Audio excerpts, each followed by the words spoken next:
Imagine a place so advanced that students traveled thousands of kilometers just to study there. A place with over 10,000 students and 2,000 teachers, more than 1,500 years ago. A place whose library was so vast that when it was burned, it is said to have continued burning for months. But here's the biggest mystery. What priceless knowledge vanished in those flames? Could humanity be centuries ahead today if this university had survived? This is the story of Nalanda, the greatest university the world has ever known.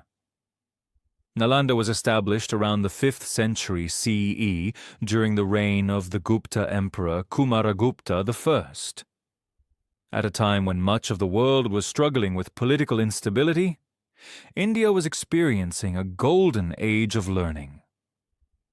The name Nalanda roughly means giver of knowledge, and it truly lived up to its name. Unlike modern universities that focus on a few disciplines, Nalanda taught an astonishing variety of subjects: mathematics, astronomy, medicine, logic, philosophy, linguistics, art, architecture, and even advanced debates on consciousness and reality. This wasn't just a university, it was the intellectual capital of the ancient world.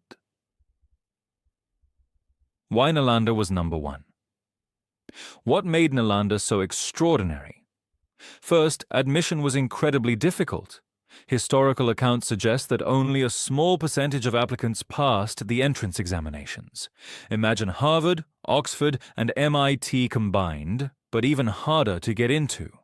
Second, education, food, housing, and learning materials were completely free. Thousands of students from China, Korea, Tibet, Japan, Indonesia, and other regions traveled for months or even years to study there. Third, Nalanda wasn't based on memorization. Students were trained to question, debate, and think critically. Arguments were tested publicly, ideas competed openly, knowledge was earned, not simply accepted. In many ways, Nalanda was practicing concepts of higher education that modern universities still value today. Here are some incredible facts. Nalanda's library complex was among the largest in the ancient world.